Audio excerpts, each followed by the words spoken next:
Vou apresentar a vocês os nossos professores. Professora Júlia. Boa noite, pessoal. Sejam muito bem-vindos. Um prazer estar aqui.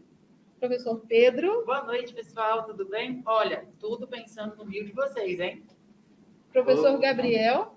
Oi, pessoal. Tudo bem? Então, hoje nós temos aqui nossa convidada ilustre, professora Amanda Lima.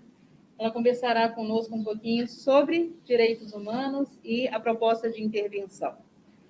Nós teremos aí um momento de perguntas, tá? Então, vocês podem ir enviando aí as dúvidas de vocês que os professores estarão prontos a respondê-los, tá bom? Sejam muito bem-vindos, aproveitem esse aulão. Obrigada, Mara.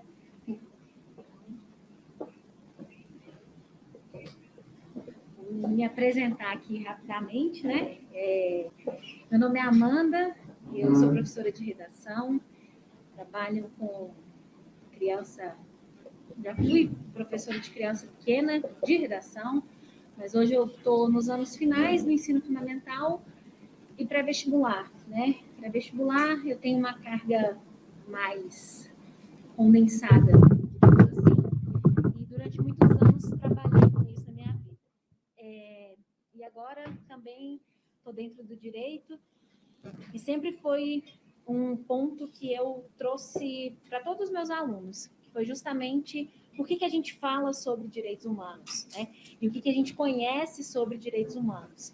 Então, queria dar as boas-vindas aqui para o pessoal que está presencialmente, pessoal que está em casa também, sejam bem-vindos, bem-vindas. E agora a gente vai vai passar por um certo panorama, né, do que são, na verdade, esses direitos humanos e como é que a gente pode percebê-los nessa proposta de intervenção. Então, a primeira coisa que eu queria fazer é mostrar para vocês um videozinho muito curto, né? Ele tem um problema, vocês vão ver, de legenda, né? Tem umas palavras, tem duas palavras, acho que 2 ou 3 escritas de maneira errada, mas na hora que se você olhar assim a palavra, você vai observar, eles tiraram uma outra versão e deixaram essa, mas eu gosto muito desse vídeo porque ele vai basicamente sintetizar como é que foi essa construção dos direitos humanos, o que a gente conhece por direitos humanos e, sobretudo, o que não são os direitos humanos, porque às vezes a gente escuta, sobretudo na televisão, algumas definições, e se a gente perguntar aqui, o que é direito humano para você? Uma pessoa vai dizer uma coisa, outra coisa, e a gente pode, inclusive, ter uma série de informações que são verdadeiras e outras que são meramente estereótipo, construção de algumas falácias aí que a gente escuta bem comumente disseminada sobre o que são direitos humanos. Então, acho que é importante entender como é que isso funciona até para a gente conseguir construir a nossa proposta de intervenção, tá certo?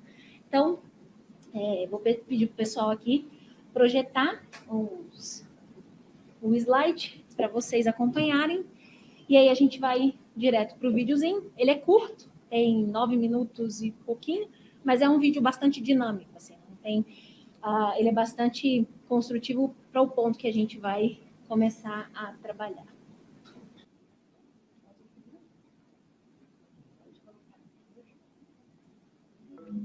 Você vai querer comentar no vídeo?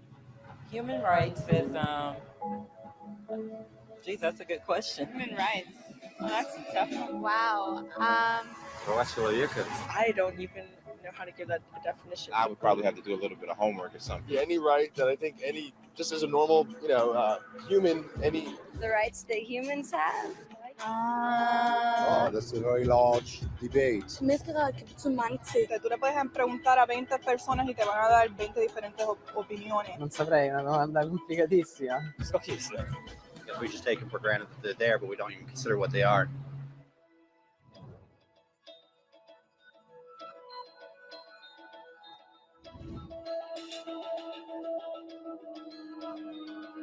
Human rights are the rights you have simply because you're human. It's how you instinctively expect and deserve to be treated as a person. like the right to live freely, to speak your mind, and to be treated as an equal. There are many kinds of rights. Most apply to a certain group. But human rights are the only ones that apply to absolutely everyone, everywhere. That means kids, old people, poor people, basketball players, garbage men, rappers, teachers, Africans, Indians, Albanians, Christians, Muslims, Kabbalists, atheists, your mom, your dad, your next door neighbor, and you all have the exact same human rights. In other words, they're universal. But the question remains, what are they? Name the human rights? What the human rights are? The right to live. Equality between all peoples. Right to religion, the right to... Is there supposed to be a list somewhere I should be aware of? According to the United Nations, there are a total of 30 human rights, which are usually lumped together and called simply human rights. They're all listed out in the Universal Declaration of Human Rights, which is the world's most widely accepted document on the subject. But it was a long time in coming. At first, there were no human rights. If you were in with the right crowd, you were safe. If you weren't, well, you weren't. But then a guy named Cyrus the Great decided to change all that. After conquering Babylon, he did something completely revolutionary. He announced that all slaves were free to go. He also said people had the freedom to choose their religion, no matter what crowd they were a part of. They documented his words on a clay tablet known as the Cyrus Cylinder. And just like that, human rights were born. The idea spread quickly to Greece, to India, and eventually to Rome. They noticed that people naturally followed certain laws, even if they weren't told to. They called this natural law, but it kept getting trampled on by those in power. Not until 1,000 years later in England did they finally get a king to agree that no one can overrule the rights of the people, not even a king. People's rights were finally recognized, and they were now safe from those in power. Kind of. It still took a bunch of British rebels declaring their independence before the king got the point that all men are created equal.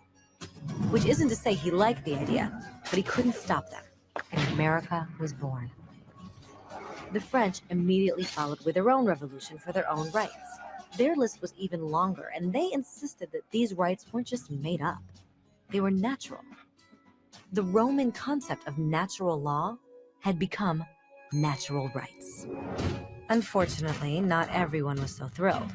In France, a general named Napoleon decided to overthrow the new French democracy and crown himself emperor of the world.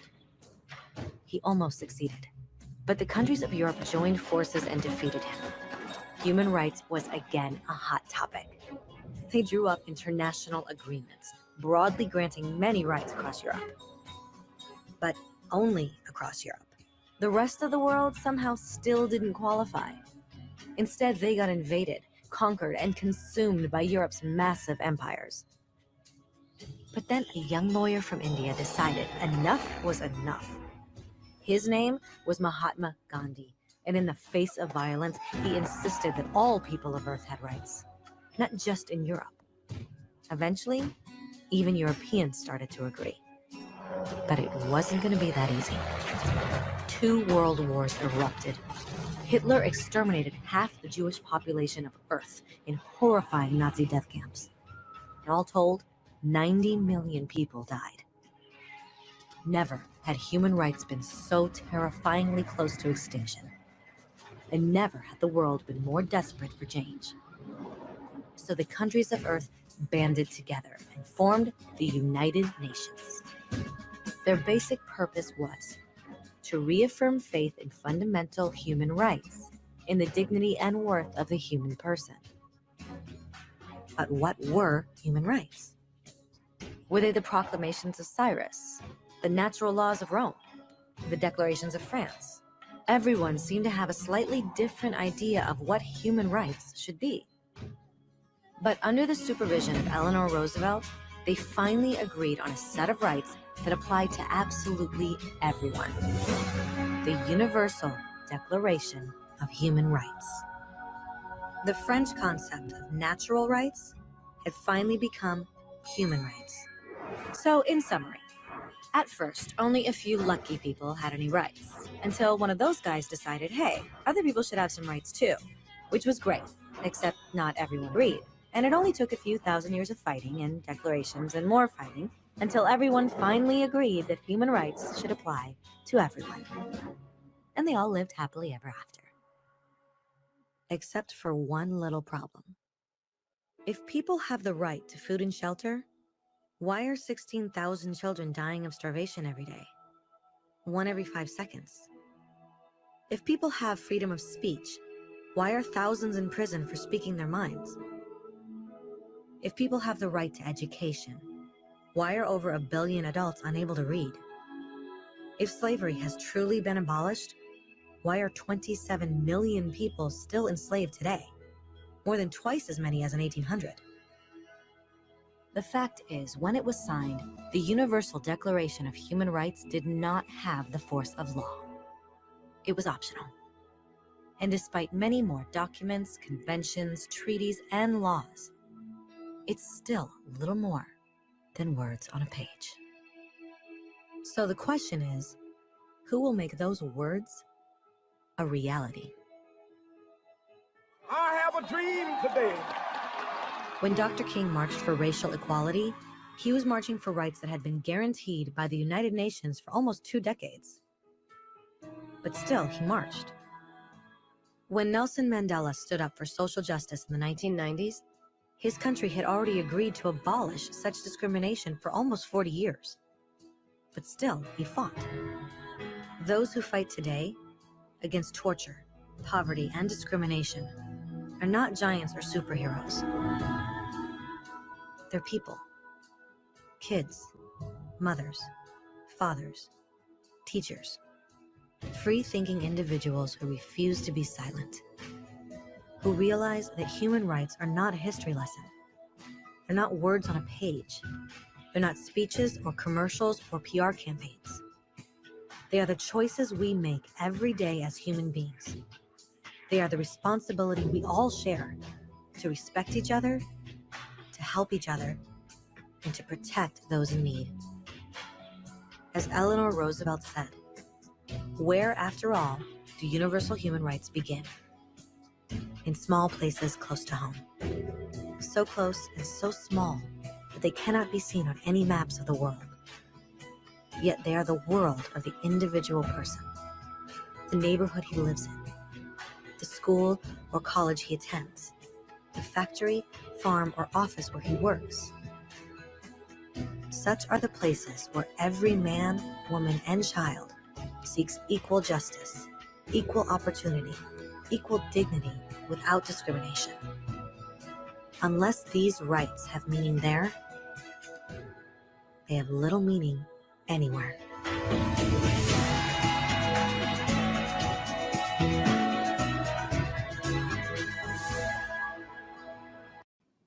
Tudo certo, aí vai falar, né? Lógico, vai tossir. Então, esse vídeo que eu separei para vocês, ele basicamente vai trazer esse processo histórico dos direitos humanos. Então, a primeira coisa, direitos humanos não são uma invenção, né?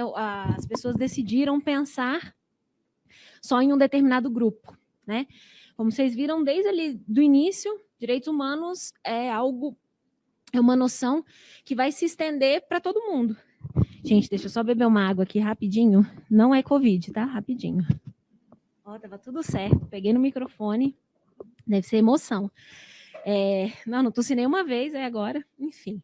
Então, não é uma invenção de um grupo de pessoas que decidiu privilegiar outras. Então, eu acho que é importante a gente desfazer a ideia de que direitos humanos foi um negócio feito para um grupo de pessoas. A gente costuma ouvir falar disso, né? Ah, não, os mais vulneráveis têm direitos humanos, mas o resto não tem. Nada disso. Quem te falou isso, ou se você ouviu falar sobre isso, a minha avó também acha que é um pouco disso aí, tá certo?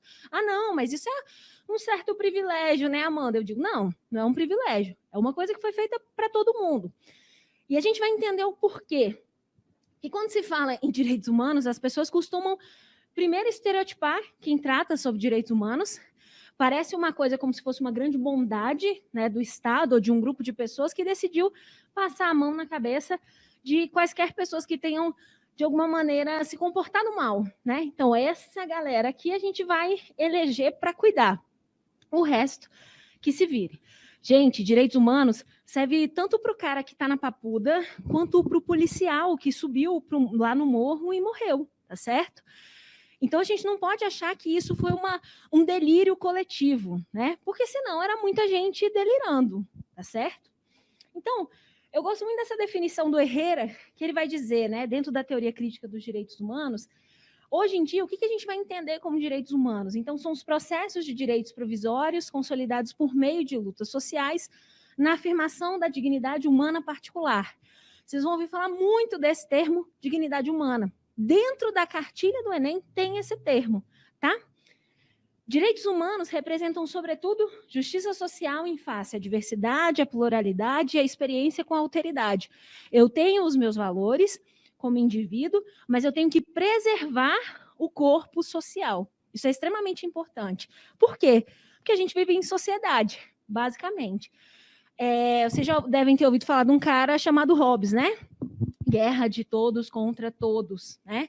Então, por que isso acontece? A gente precisa ter alguma coisa para organizar essa nossa sociedade. Ah, mano, então se deixar livre, será que funciona?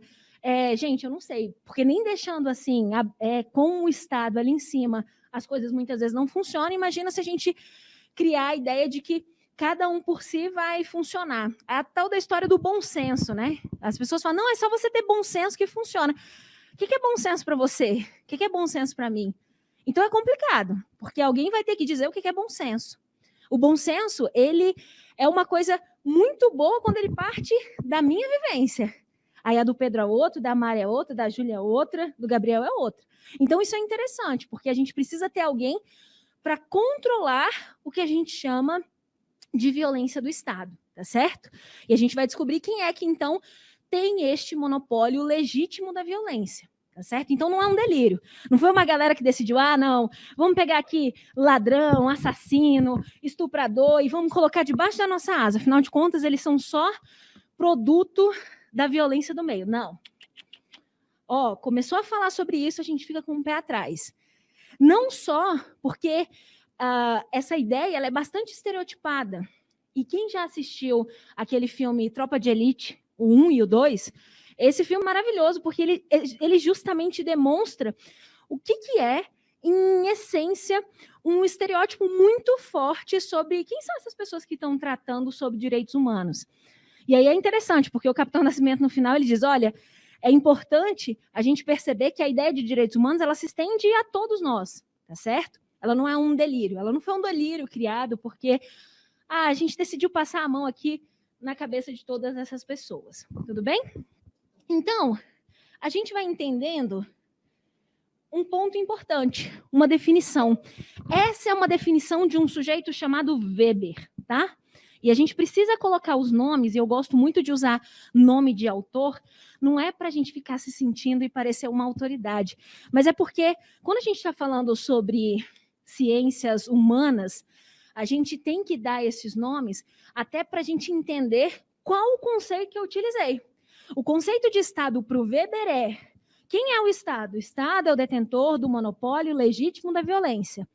Ou seja, é o Estado quem tem polícia, exército. O Estado precisa controlar a sua força. Por quê? Vamos imaginar o seguinte: eu decido brigar com a Mara aqui dentro da sala agora.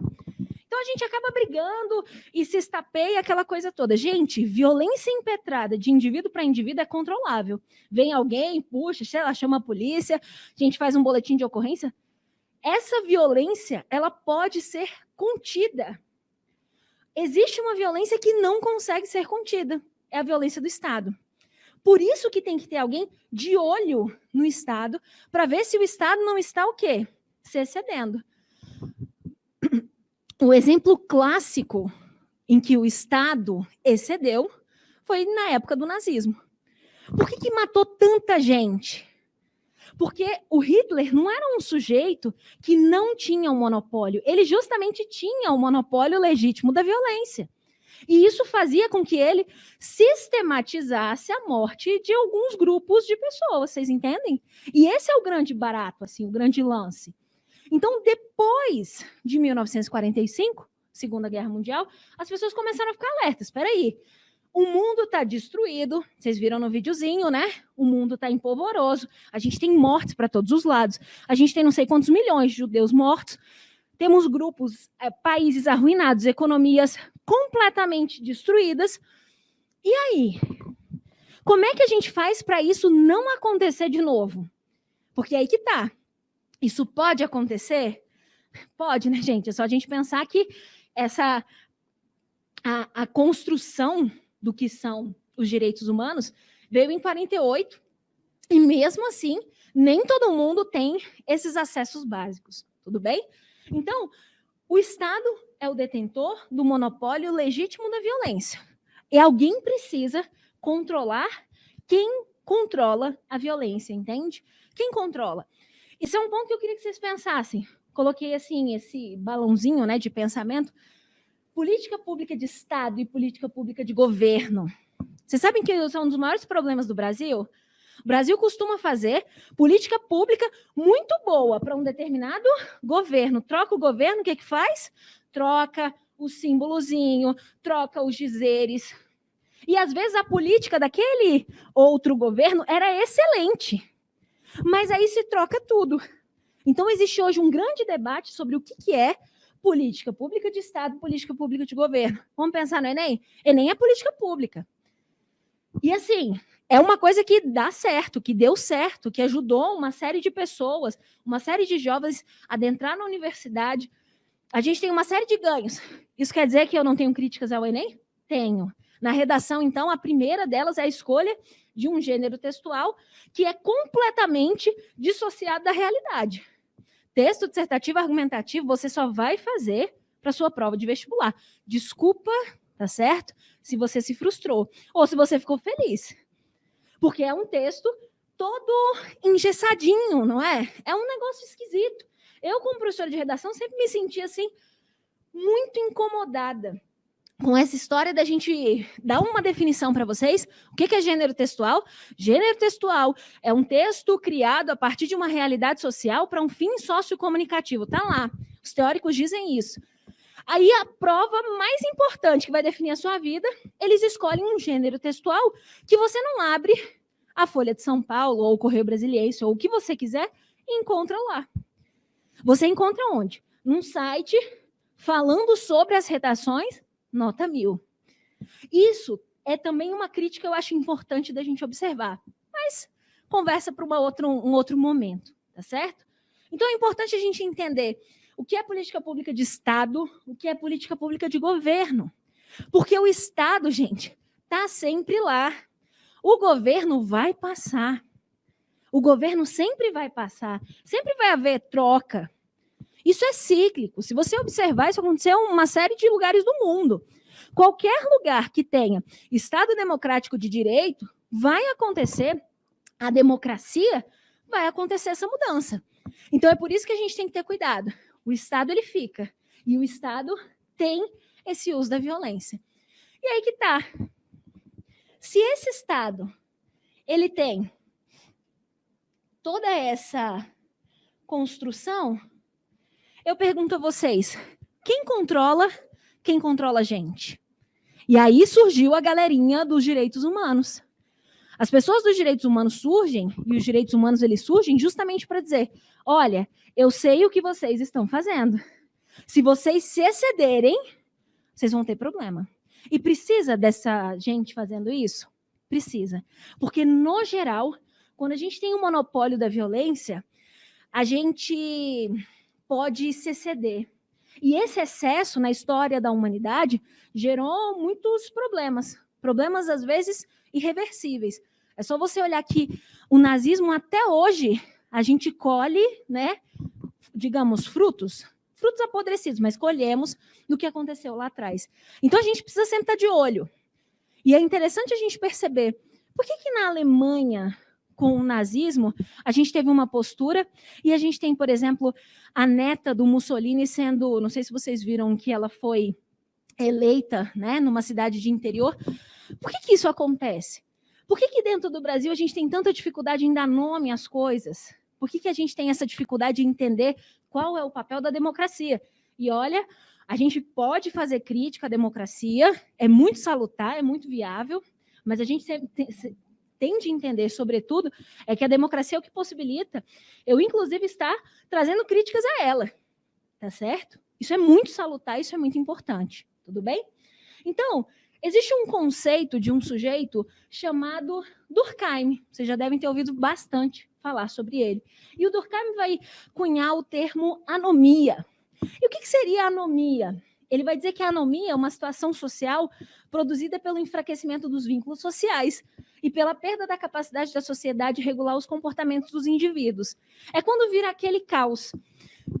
Acho que vocês vão relembrar de uma situação que aconteceu aqui no Brasil, no Espírito Santo, há alguns anos atrás, em que a polícia militar e civil do Espírito Santo declarou greve. Vocês se lembram disso?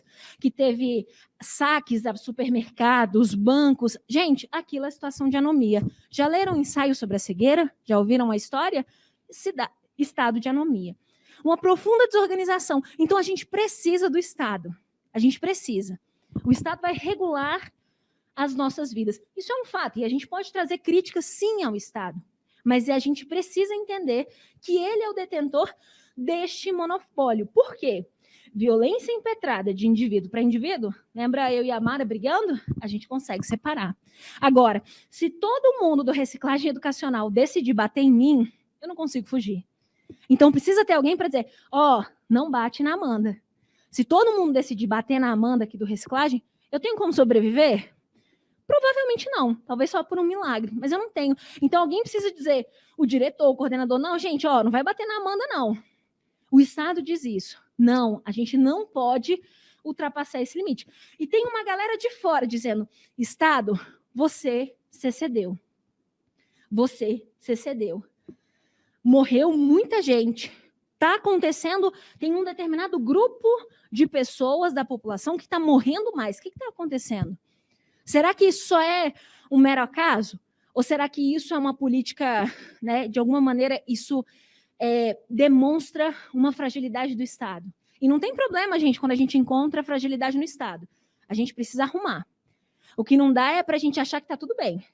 A gente vai criticar o que é possível ser criticado e vai elogiar aquilo que é possível ser elogiado, sem nenhum problema. Beleza? Então, o que o Durkheim vai falar é, quando você perde quando você deixa as coisas assim, de qualquer forma, você cria um profundo estado de anomia social. Então, por isso é importante ter a figura do Estado, para criar essa organização. Mas precisa também ter alguém para controlar quem controla. Quem faz isso? A tal da galerinha dos direitos humanos, tá certo? Então, o que é importante a gente observar? Opa!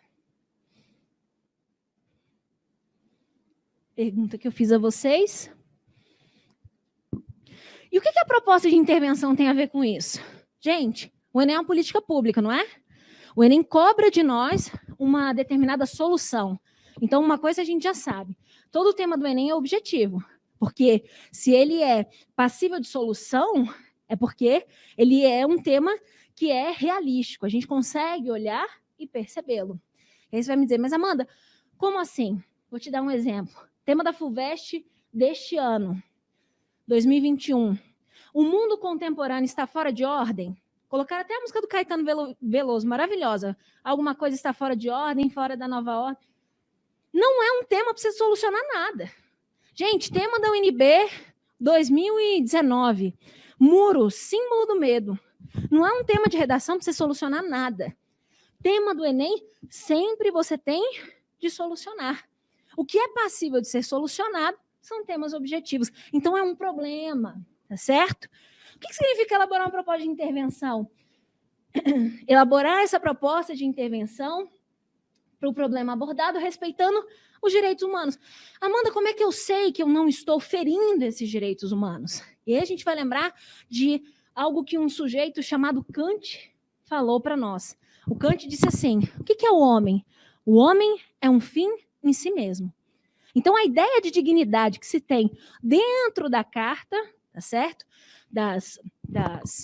Daqueles 30 artigos da Declaração Universal dos Direitos Humanos é um princípio kantiano, tá certo? Então, o que é o homem? Ele é um fim em si mesmo. Por isso que a gente não pode ficar encontrando funções para ele, porque ele não tem. Ele é um fim nele mesmo. E isso preserva a sua dignidade. Por isso que eu disse para vocês, lá no começo da minha explanação, é quase impossível falar de direitos humanos e não pensar na dignidade deste grupo. E aí eu digo para vocês, Enem, já falou sobre violência doméstica, não já? Já falou sobre questão de saúde mental, já falou sobre democratização do acesso ao cinema, já falou sobre a formação educacional de pessoas surdas, não foi? Então, observem, a gente tem aí grupos vulneráveis. Então, não dá para simplesmente pegar um problema dessa complexidade e falar, manda prender todo mundo num lugar e resolve. Ou então, não, o homem que bateu na mulher, ele tem de ser preso e punido com prisão perpétua.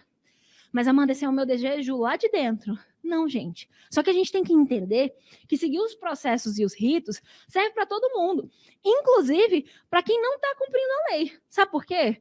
Porque hoje é aquela pessoa que não está cumprindo a lei. Amanhã pode ser você. E quando for você, eu espero que a lei esteja sendo cumprida. Porque senão a gente cria uma coisa chamada tribunal de exceção. Já ouviram falar? É quando a gente cria leis só para aquele determinado momento. Tribunais que a gente chama de ad hoc, para aquela situação. Não pode. E às vezes as pessoas falam assim para mim, mas Amanda, como assim? Você acha que eu vou me envolver em algum problema? Ô, gente, vamos lá. Choveu aqui, não choveu agora à noite? Posso bater meu carro e posso, infelizmente, colidir com alguém e essa pessoa virar óbito? Posso. Pode acontecer? Pode. Tem que abrir um processo para investigar? Uhum. Então, não é porque sou eu que o delegado vai olhar, não, Amanda, professora de redação, não, tranquila, Amanda, eu sei que não foi intencional. Não, tem que provar se teve dolo, se teve culpa, como é que as coisas, se está tipificado, percebe?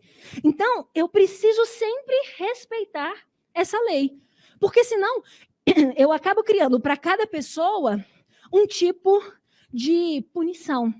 E isso é complicado. E aí você pode pensar aí na sua cabeça, mas Amanda, isso que você está falando é muito bonito, é muito bom, mas não é nada realístico. A gente sabe que existem grupos dentro do Brasil que são privilegiados e existem grupos que eles vão parar na cadeia. Vou contar uma coisa para vocês. A gente só tem de 1 a 3% dos homicídios resolvidos no Brasil por ano, tá? Então entendam, quem está preso, por exemplo, não são as pessoas que estão matando. Isso é muito interessante da gente pensar. Os nossos crimes são, sobretudo, crimes ligados à droga. Se você abrir aí, você vai encontrar um gráfico bem bonito, tabulado, colorido, mostrando isso. Qual é o perfil das pessoas que estão presas? Sabe aquele medo que a gente tem às vezes? Medo do saidão, já ouviram falar? Nossa, é o dia do saidão, o povo adora mandar um disparo de fake news, né? Nossa, medo do saidão. Ô, gente, eu não estou dizendo que eu vou lá abraçar a pessoa na papuda, tá? Eu quero ser amiga do Lázaro, não é nada disso, tá certo? Mas eu tenho que entender que aquela pessoa que está lá, ela está cumprindo pena.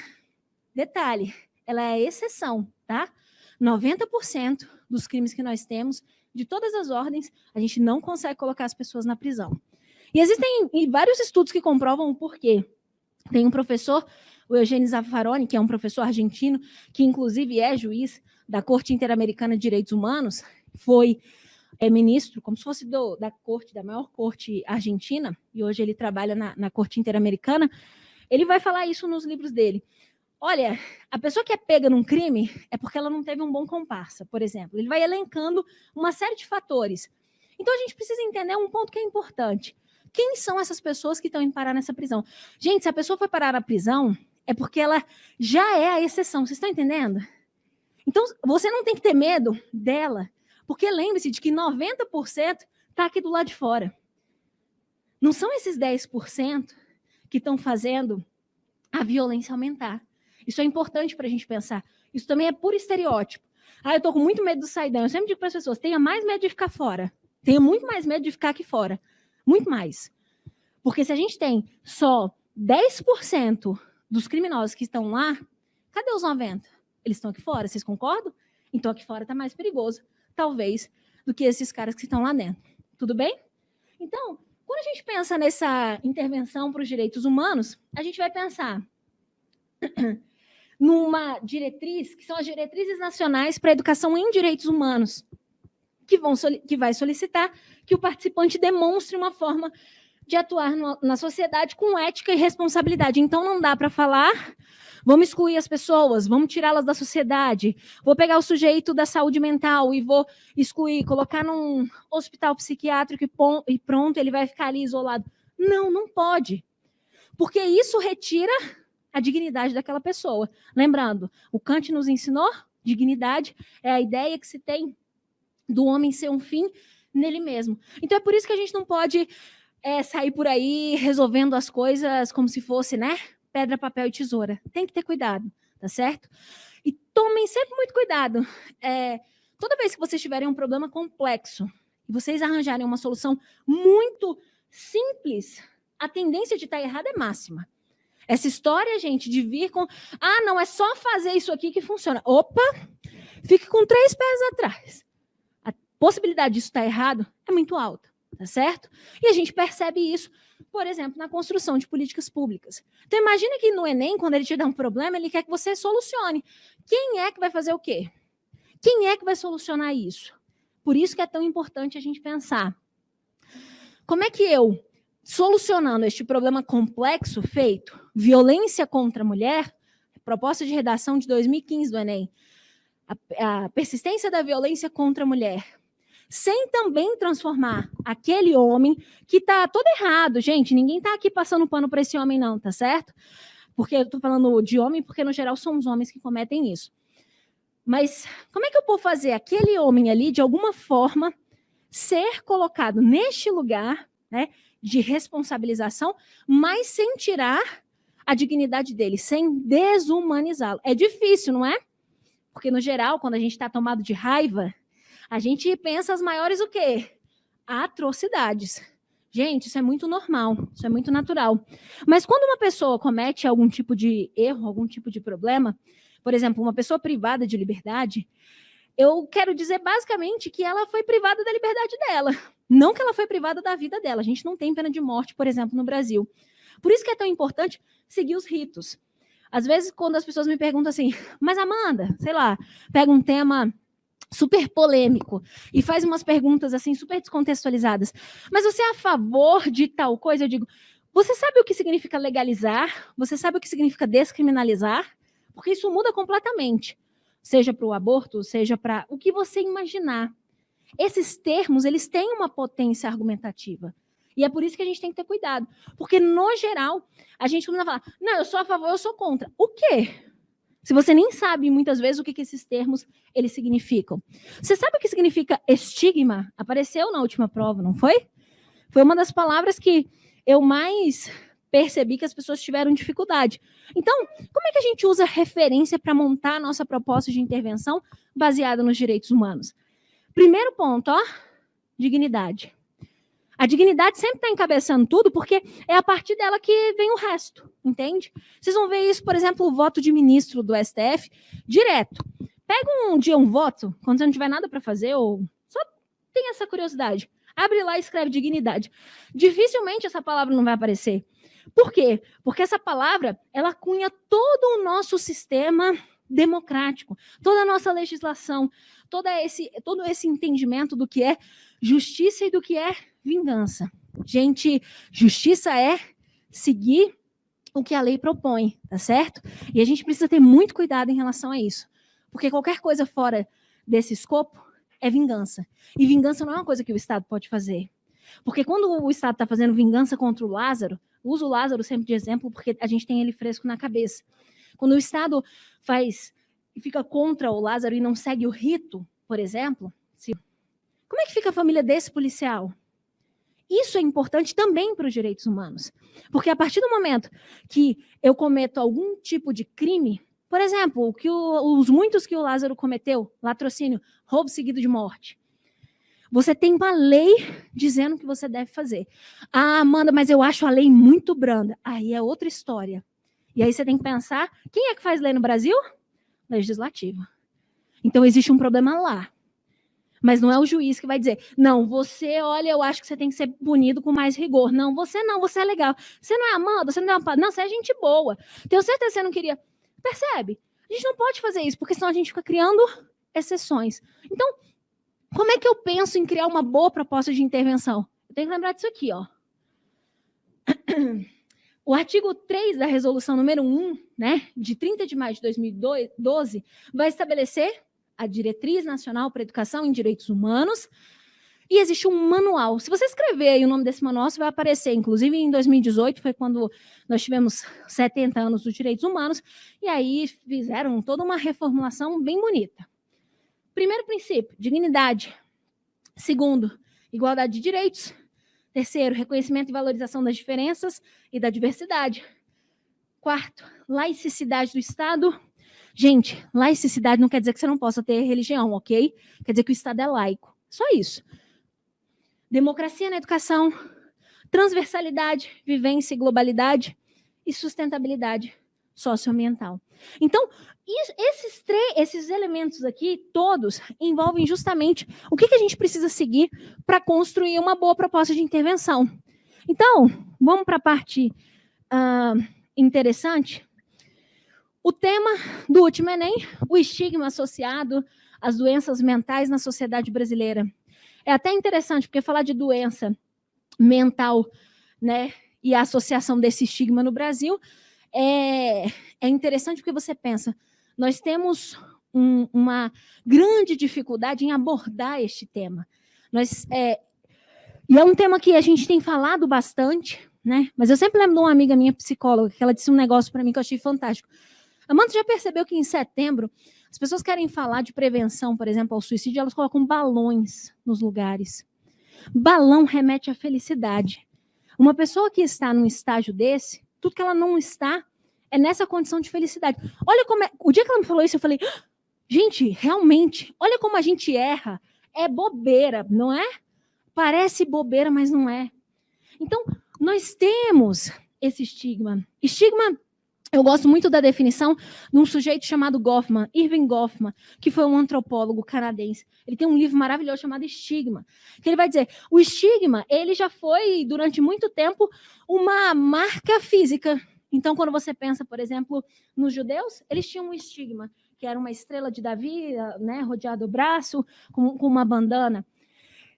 As mulheres, quando eram mortas na fogueira, elas tinham uma marca, né, consideradas bruxas na Inquisição, elas tinham uma marca nas costas de uma flor de lis.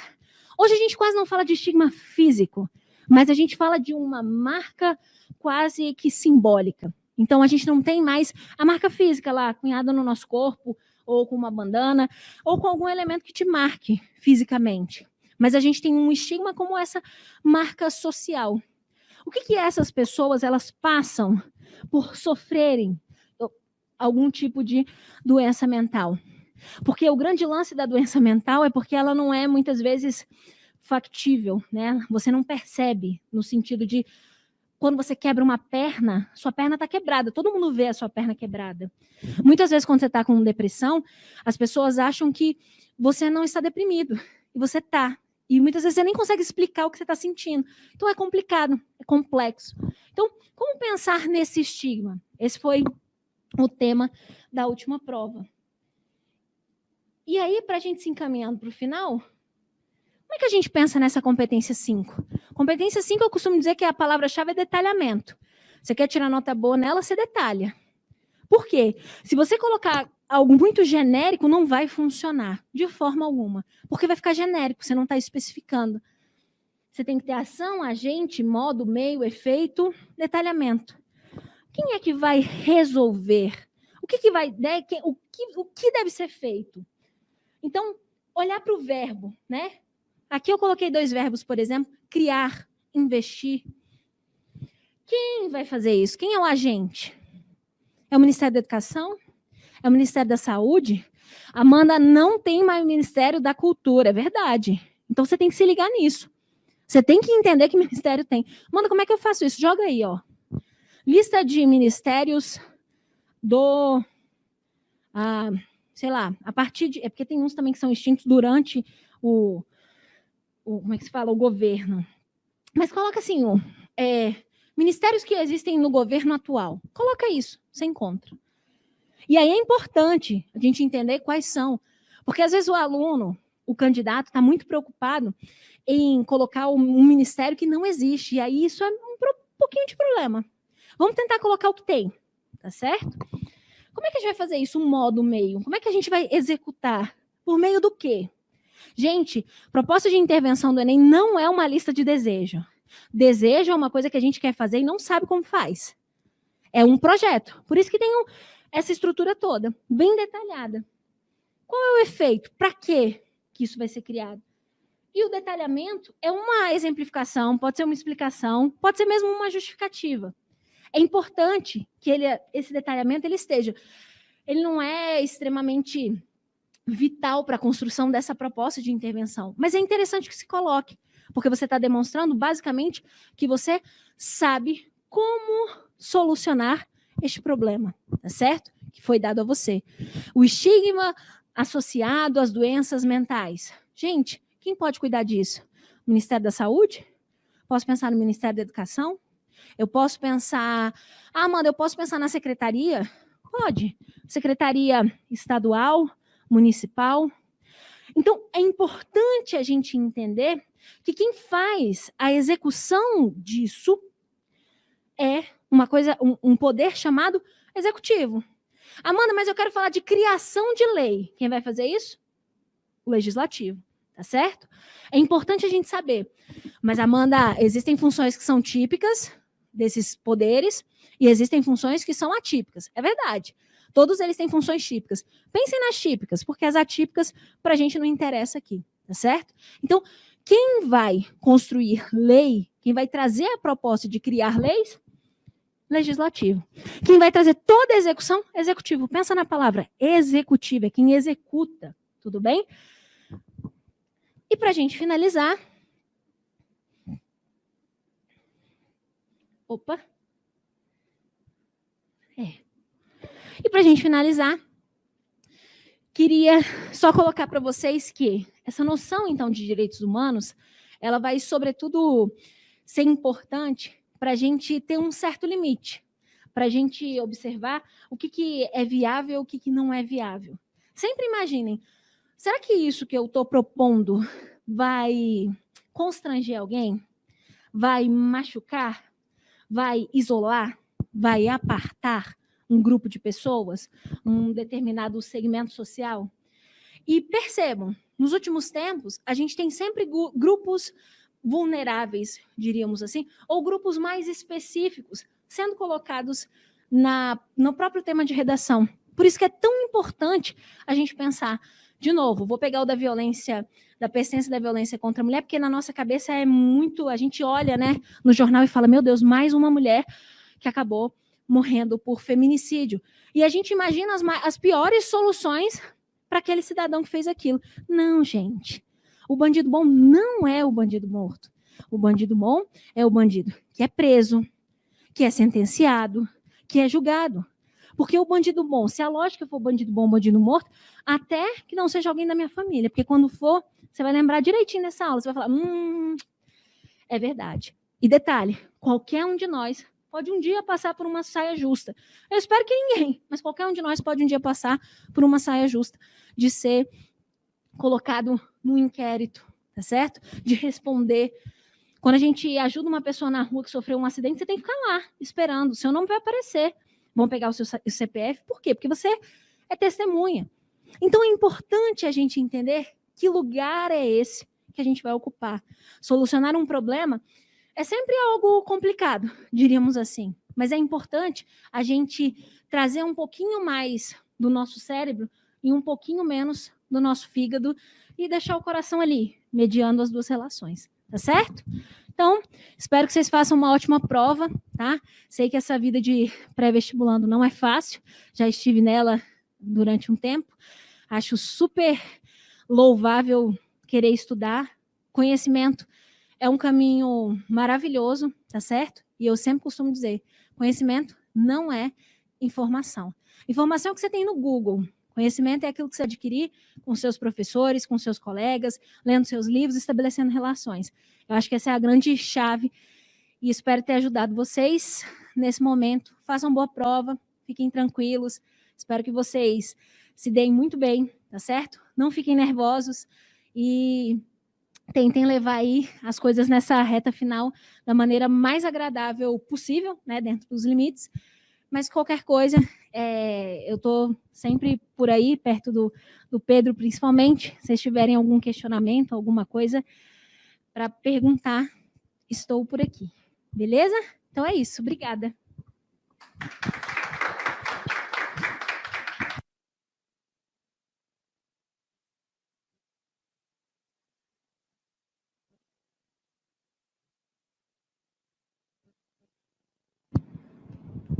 E aí, galera, tudo bem?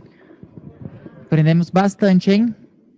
Você que está em casa assistindo a esta aula, viu, gente? Assistir é um verbo que pede a preposição. Queridos, vamos falar um pouquinho, então, né, dessa proposta de intervenção que tanto nos assombra. Tivemos aí essa aula maravilhosa da Amanda e a importância de vocês entenderem essa ideia do respeitando os direitos humanos, né? Porque quando a gente pensa na prova do Enem, quando a gente pensa nessa construção de um texto que é dissertativo argumentativo, a gente vem, claro, com essa perspectiva artificial do texto, né? Eu até comento isso muito em sala. Gente, é a última vez que vocês vão fazer, por quê? Porque vocês vão passar, né, queridos? Amém?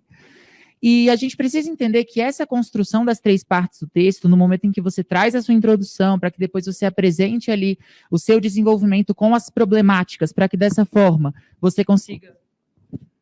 Tá desligado o microfone? Aqui tá ligado.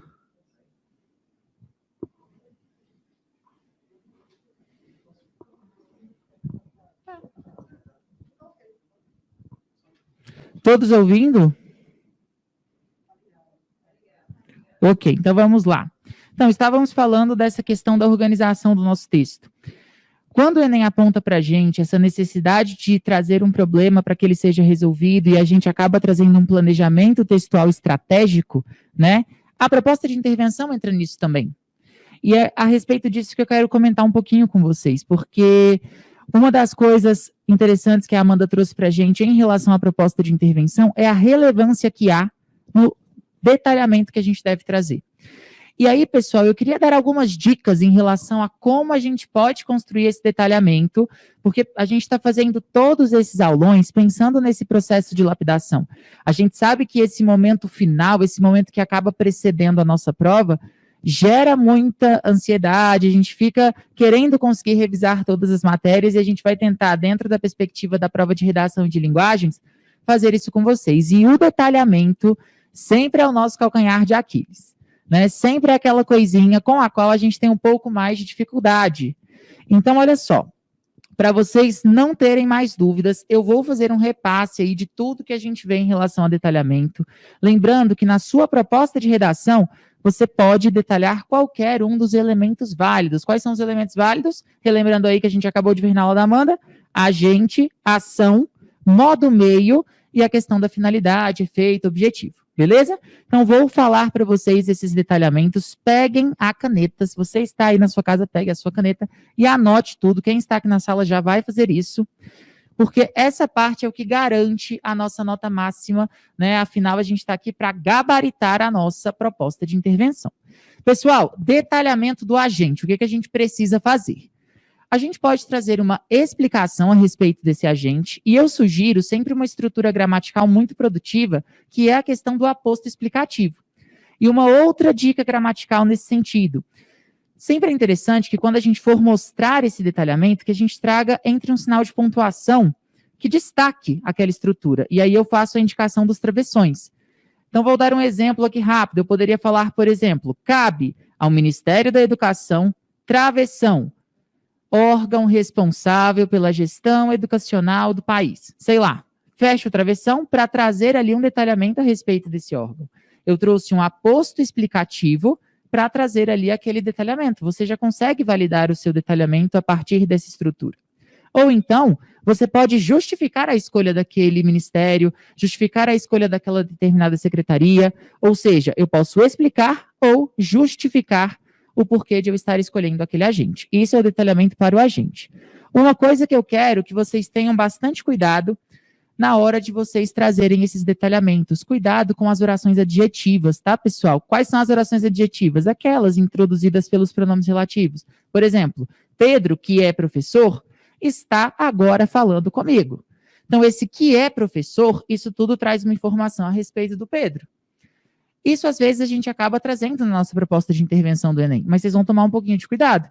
Por quê? Porque as orações adjetivas, elas podem ter dois sentidos. Ou elas vão trazer uma ideia mais voltada à perspectiva da generalização, quando a gente pensa na explicação, ou ela restringe, quando a gente pensa nas restritivas. E é perigosa essa dupla possibilidade de sentidos, né, pessoal? Porque uma restrição acaba limitando muito a ação daquele órgão. E uma explicação generaliza demais. Então, assim, dica do professor, hein? Não coloque oração adjetiva. Por favor, vamos tentar colocar estruturas como apostos explicativos, porque aí a gente vai ter uma segurança maior na hora de detalhar esse nosso agente. Beleza? Em relação a... Diga, meu bem. Quer falar? Pode ser depois? Então, beleza. Porque temos aqui pessoas na sala, pessoal, também interagindo. Tá? E você, se tiver a sua dúvida, mande aí pra gente. Gente, eu me sinto na Globo, sabia? Fazendo esse negócio. É uma coisa maravilhosa, entendeu? Vou lançar a minha série na Globoplay. Juliette, se cuide, meu amor. Tô brincando. Vamos lá. Pensando na ação, o que a gente deve fazer em relação a essa ação? E eu já estendo para o modo meio, porque os modos aí que a gente tem para detalhar essas estruturas são muito semelhantes. Você vai poder se utilizar também de uma justificativa. Então, eu quero pensar na criação de leis. Ok, mas por que você vai criar uma lei? Qual é a necessidade daquilo? Ou então, eu quero intensificar determinada lei. Eu sei que ela já existe, mas do jeito que ela está acontecendo, ela não está dando muito certo. Então, vou propor ali essa intensificação. Mas por que essa intensificação? E lembra o que a professora Amanda falou para a gente. Proposta de intervenção não é uma lista de desejos. Eu preciso colocar as coisas de acordo com algo que é possível e ainda preciso trazer, em alguma medida, uma materialização dessas justificativas. Escolhi uma ação por causa disso.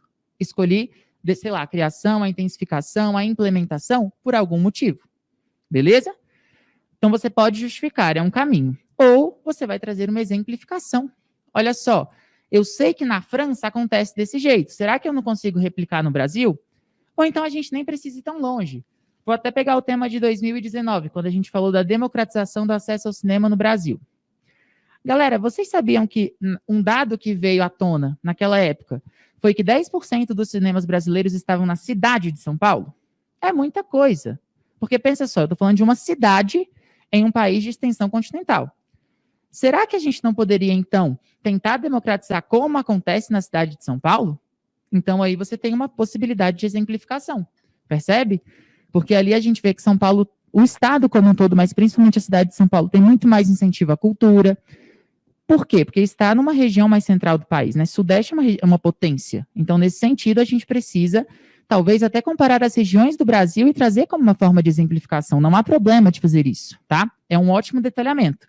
E esse detalhamento ele vai ser válido para o modo meio ou para a ação. Então, recapitulando, justificativa, lembrando que para justificar as coisas é interessante que a gente se utilize de conectivos que trazem essa ideia de explicação, porque, visto que, já que, enfim.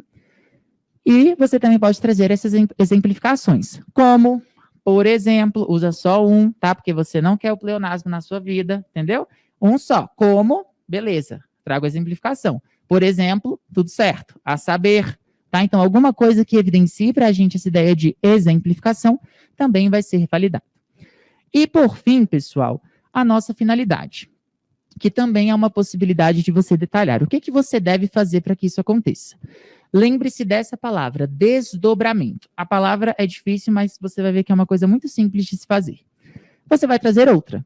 Então, se você apresenta uma finalidade da sua proposta de intervenção, você vai entender que aquilo tudo que você acabou de propor, aquela ação, feita por aquele agente por meio de determinada estrutura para que aconteça alguma coisa, aquilo vai gerar para a gente uma outra finalidade, um outro efeito.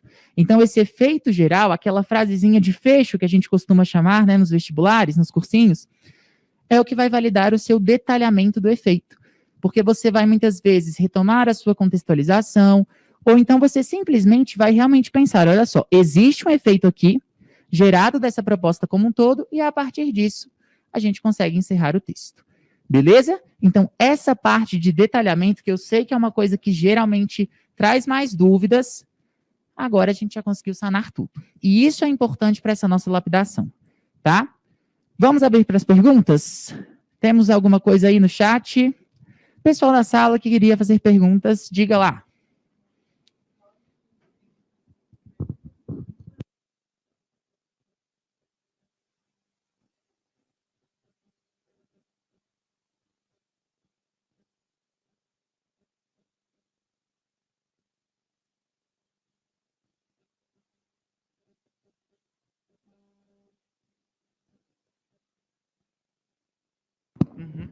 Galerinha, uma excelente pergunta foi feita aqui na sala, e inclusive isso é importante para a competência 3, então já vou explicar para vocês. A pergunta foi a seguinte: eu posso me utilizar de empresas privadas na minha proposta de intervenção, e se sim, como eu devo fazê-lo? Vamos lá. É muito importante essa pergunta, porque muitas vezes, quando a gente aponta um problema social, a gente acaba trazendo a questão do governo o tempo todo, né? E aí esse é o cuidado que você vai ter de tomar para trazer a empresa privada. Porque se você traz toda a sua argumentação com base em um recorte que está muito voltado a essa questão mais do governo, a uma esfera mais pública, então não tem como do nada a esfera privada intervir na esfera pública, nem o contrário, né?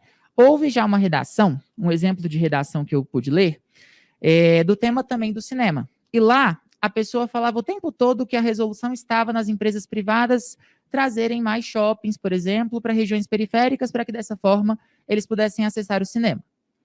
Só que aí na proposta de intervenção ele trouxe o governo. Mas como o problema todo estava na empresa privada, e aí na intervenção eu trago o governo? É o mesmo raciocínio para a empresa privada. Eu não vou trazer o público o tempo todo para lá na intervenção trazer a privada, entende? Porque nesse sentido você acaba gerando uma incoerência para o seu texto.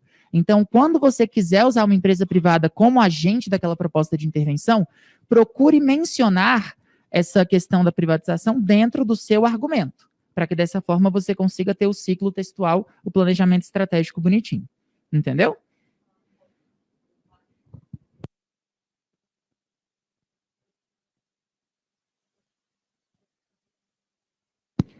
Você tem...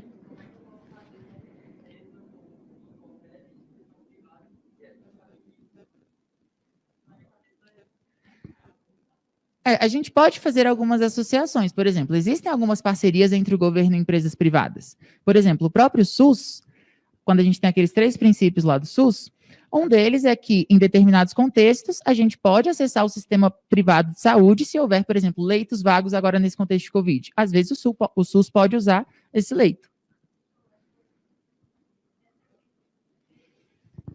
Você quer... Olha...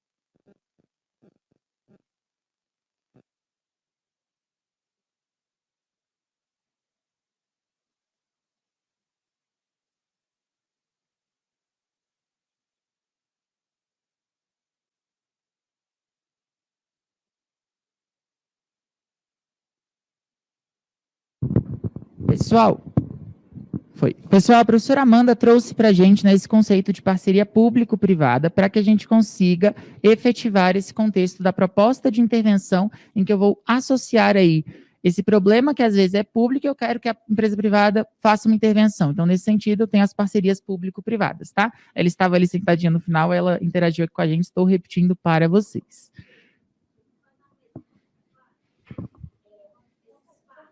Você não quer falar aqui, não? Gente, temos perguntas aqui, daqui a pouco a gente vê. Vamos terminar esse tópico, que ele é importante. É um fato, né? O professor gosta de quadro. Pode falar o que for, mas toda vez que você tem um problema, você tem... Não sei fazer círculo, mas acho que não ficou tão ruim. Você tem um problema de macroesfera, uma solução, na verdade. Você tem um problema e você vai encontrar uma solução na macroesfera, ou você pode encontrar numa esfera menor. A gente chama de microesfera. Então, por exemplo, macro, agente de macroesfera, ministério.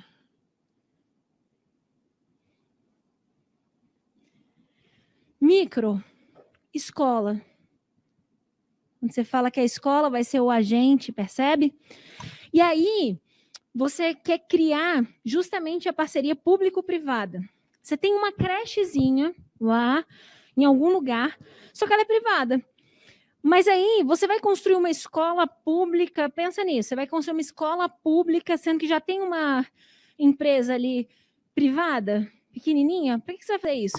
Aí você pensa na parceria público-privada, tá certo? E essa parceria é importante. Então, por exemplo, imagine uma situação, esses parques que a gente tem no DF, Parque da Cidade. Quem cuida ali de toda a parte de segurança do Parque da Cidade são parcerias público-privadas. Porque, gente, imagina você deslocar um funcionário público que fez um concurso para cuidar do banheiro do Parque da Cidade. Nada contra o banheiro, tá? Nada contra o banheiro. O problema não é esse. O problema é que você coloca uma pessoa do Estado para cuidar de algo que você poderia, numa parceria público-privada, resolver. Uma empresa terceirizada que vai cuidar dos banheiros e da segurança do Parque da Cidade. Fim.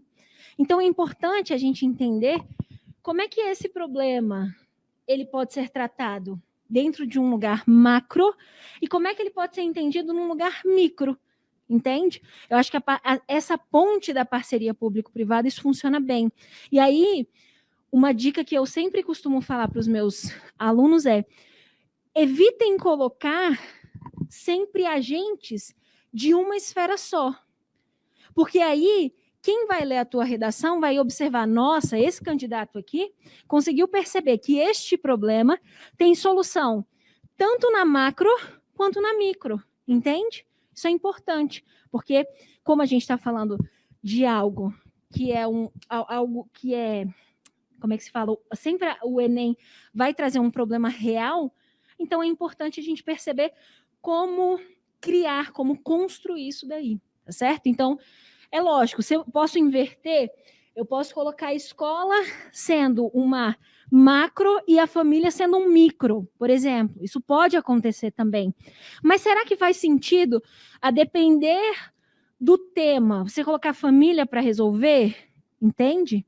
Então, eu acho que é importante vocês sempre pensarem nessa ideia quando quiserem colocar iniciativa privada, tá certo? Era só isso que eu queria falar. Maravilhoso! Galera, entenderam? Tudo certo? E aí tomem cuidado nesse contexto do projeto de texto mesmo, porque a gente precisa ter uma coerência na hora de trazer essa proposta de intervenção. Né? A gente sabe que a proposta do Enem ela vem muito nessa ideia de a gente colocar os elementos válidos e aí se a gente não resolve o problema, o seu desconto ele vai na argumentação. Então, assim, faça um texto bem amarradinho, tá? Temos uma pergunta do chat, 2 perguntas. Vamos, a Ju, maravilhosa, vai falar aqui para mim esta pergunta.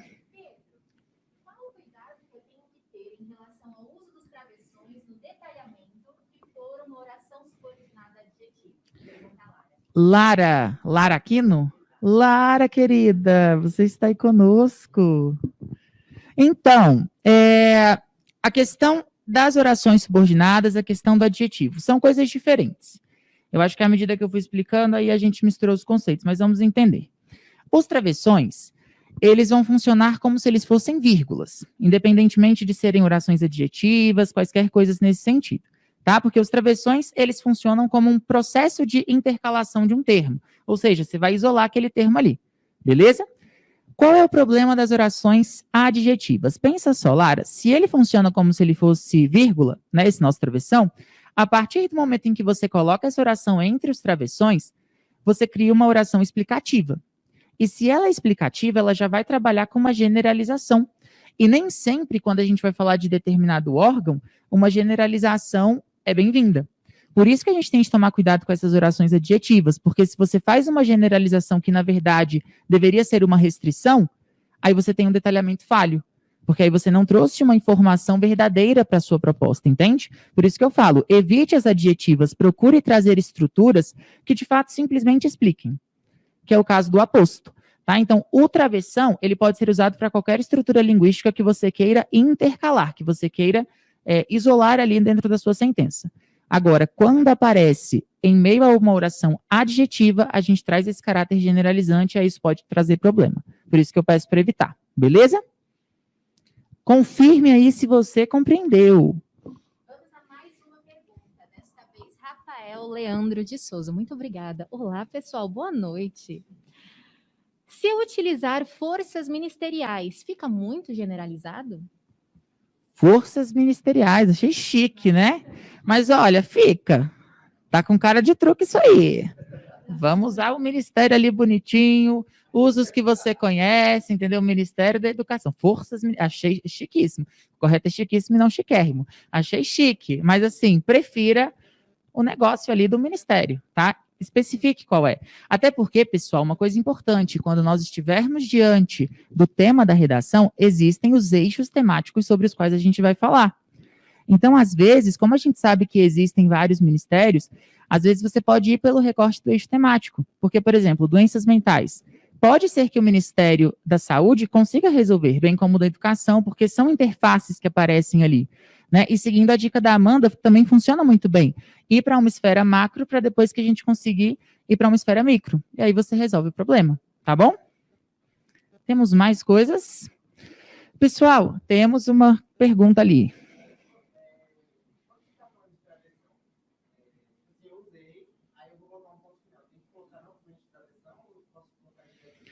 Vou fazer isso no quadro, tá? Para vocês verem. Essa pergunta sempre vem. Como que eu me utilizo de travessão? Quando tem ponto final? Quando eu uso vírgula? Vamos lá. Vamos entender isso. Há um apagador? Ah, aqui.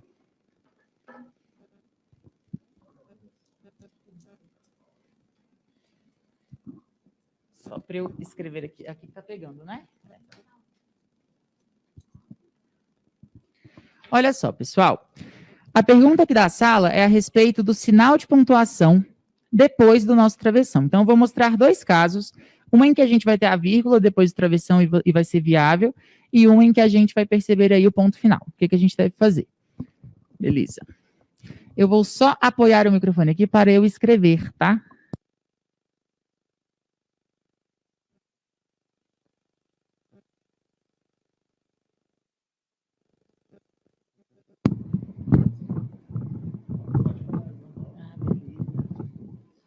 Então, vamos lá.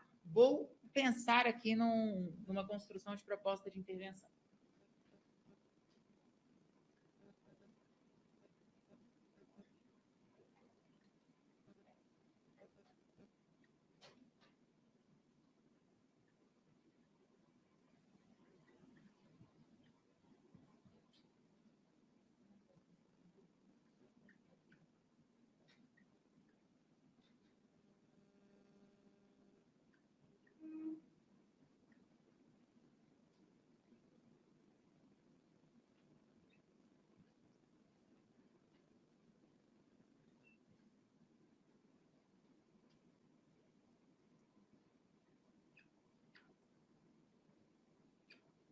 Então, olha só, pessoal, pensa nessa construção. Cabe ao Ministério da Educação, órgão responsável, coloquei as reticências aqui só para a gente pensar na estrutura. Existe esse travessão aqui, existe essa estrutura de outro travessão para fechar essa intercalação. Então, vamos supor que eu queira trazer depois um modo meio antes de finalizar a minha ação. Então, vou colocar uma vírgula aqui, por meio de alguma coisa, blá, blá, blá, vírgula, e aí você coloca a ação. Fazer, sei lá. Então, compete ao Ministério da Educação fazer aquilo. Mas olha o tanto de coisa que eu coloquei no meio. É legal fazer isso na proposta de intervenção? É, porque aí você vai mostrar uma sofisticação da sua linguagem, e isso é uma exigência da nossa competência 1, por exemplo. Tudo bem? Agora, vamos supor que a última informação que eu vá trazer seja essa ideia do órgão responsável. Então, depois do travessão não pode ter ponto final. É a mesma coisa que uma vírgula, tá? Então, a gente não coloca vírgula, ponto final, percebe? A gente só coloca o ponto final. Então, quando ele for o último elemento, você colocou pelo travessão e aí você vai trazer aquela informação, só colocar o ponto final como se nada estivesse acontecendo. Beleza? Mas isso aqui é o mais importante. Posso colocar a vírgula depois? Posso. Agora, ponto final não aparece. Beleza? Tudo certo? Receberemos agora quem, gente? A Ju. Júlia de Thaler, nome de rica. Nome de rica. Olá, pessoal. Boa noite oficialmente para todo mundo. Deixe-me tirar isso daqui. Bom, meus alunos já sabem que eu me sinto Roberto Carlos, né, gente? Falando com o microfone. Desta vez, tirei aqui o nosso apoio. Em primeiro lugar, eu quero agradecer a professora Amanda, que deu um show aqui na frente. Eu espero que vocês tenham aproveitado. Eu, Pedro, Mara, Gabriel e os colegas aqui da sala ficamos, assim, nos deliciando com essa aula incrível. Amanda, muito obrigada. De verdade, é muito importante, além de nós construirmos a nossa proposta de redação, pensarmos, refletirmos sobre as nossas ações no nosso dia a dia. Então, eu tenho a certeza absoluta de que muitas pessoas que chegaram aqui hoje estão saindo renovados e cheios de conhecimento para saber sobreviver a este período que estamos vivendo. Então, muito obrigada, Amanda. Muito obrigada ao professor Pedro, né, gente? Outro show. Doutor Pedro é um show à parte. Eu estou aqui para encerrar a nossa aula de hoje e fazer um convite a vocês. Como vocês sabem, nas nossas próximas semanas, continuaremos com os nossos aulões, não é mesmo, pessoal? Então, hoje, ó, tá passando aqui embaixo, ó, gente, blogueira aponta para cá, não é? Para cá? Então, ó, se liga aí. É para baixo, tá atualizado, gente? Tá vendo? Depois, ó, ativa o sininho, ativa as suas notificações, não é mesmo? Você curtiu esse vídeo? Eu espero que sim, hein, meu filho? Então, gente, olha só, eu quero convidar vocês aí para os nossos próximos aulões. No dia 8 de novembro, teremos um aulão especial para comentarmos sobre repertório. Hoje o nosso foco foi os direitos humanos e, é claro, a nossa proposta de intervenção. E nas próximas semanas nós trabalharemos o repertório com um convidado especial, não é mesmo, pessoal? A nossa ideia é traçarmos aqui um paralelo. A nossa ideia, portanto, é conversarmos sobre repertório junto da biologia. Nosso professor convidado é o professor Saulo. Vai ser show de bola. Nós esperamos vocês, portanto, beleza? E, claro, teremos um aulão de encerramento comigo, com o professor Gabriel, de literatura, e com o professor Pedro, de gramática, logo em seguida, certo? Então, a gente espera vocês aí nesse, digamos, compêndio de conhecimento, não é mesmo, pessoal? Muito obrigada pela presença de todos os que estão aqui hoje. Muito obrigada pela sua presença do online. Muito obrigada pelas perguntas. Obrigada pelas interações. E nós esperamos vocês. Não é isso? Então, tchau, tchau, pessoal.